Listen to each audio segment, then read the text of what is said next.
The League of Women Voters Flint area would like to thank Communities First Incorporated for their assistance with recording Flint area candidates for office.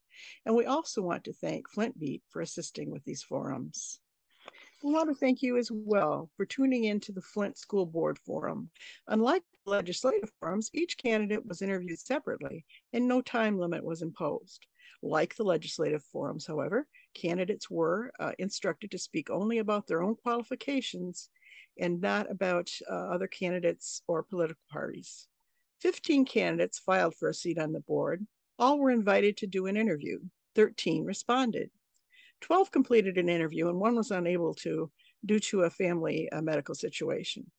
5 seats, and therefore 5 votes, are available. You may wish to take some notes as you decide which 5 you will select. Hello, good to see you this afternoon, Ms. Glover. Hello, it's actually Trudeau. Lakiesha Trudeau now. Oh, let me make sure you can see my, Trudeau. Okay, so that's T-U-R-O-W? T-U-R-E-A-U-D. Oh, E-A-U, okay. That'll help when people want to find your interview. So we have 6 questions. Everybody gets asked the same 6 questions, and away we go. Okay. The first one is, what has prepared you for these responsibilities? Okay, well, I currently sit on the board of Catholic Charities, so I'm used to being on a platform where we're on the board. I'm used to making decisions, very important decisions. We make decisions about the finances, $1 million decisions. So I've also worked for the Flint schools as a part-time secretary, and then I moved to a librarian full-time at Summerfield School. So I believe that, plus the fact that I'm born and raised right here in Flint, graduated from Flint Northwestern, was in Flint school my whole K through 12. I have an older son who graduated Flint schools, K through 12, graduated from Southwestern. So my experience, along with the fact that I've been rooted in the community, shows not only that I qualify, but I have the dedication to this community right here. Okay, thank you. Do you have ideas on how to maintain or increase student enrollment? Absolutely. Flint schools currently, they're working on community partnerships. Myself as a community advocate, that was the whole point of me running.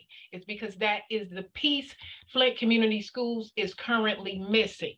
The community needs to be involved in the Flint schools, and the Flint schools need to be involved in community programs. One of the programs that I did suggest is a police academy for high school kids. It's like a ROTC, but I suggested that because it solves a couple issues here. One of the issues is that we do have a shortage of police officers, especially in our community. So the kids don't even want to look at becoming a law enforcement officer. So I figure if we can get that program introduced into the Flint schools, we can then have our community children come back and police our community, which I believe would stop some of the confrontation that the police have with the community or that the community have with the police. So that's one of the programs I think will be valuable.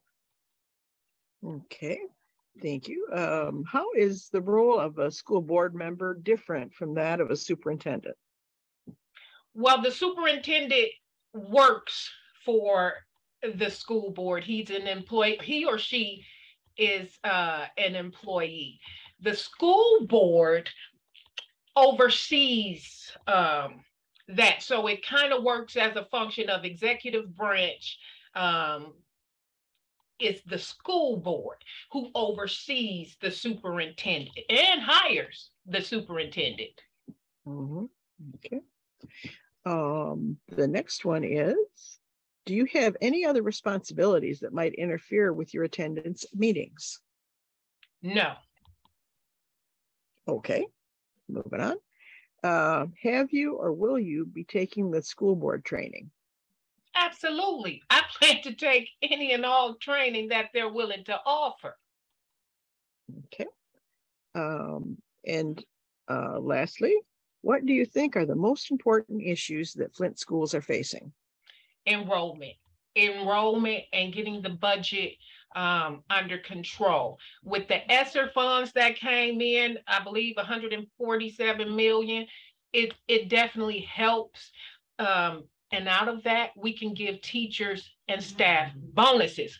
We are not able to give raises. There's certain criteria with funding that you have to follow. So we're not able to give raises, but we are able to, first of all, start off with bonuses for the teachers and the staff. So I think with focusing on enrollment and keeping the teachers and staff satisfied, we can start to look at ways to build together enrollment, because that's the only thing that's going to save Flint schools. And I'm going to be honest, it's not going to be 1, 2, 3 board members elected to the board. It's not going to be one individual. It's going to be us working as a team to get enrollment up. That is the number one priority. Okay, thank you. Well, that concludes the interview. And thank you so much for joining us today. Thank you all. Okay. Have a good day. Welcome. Bye.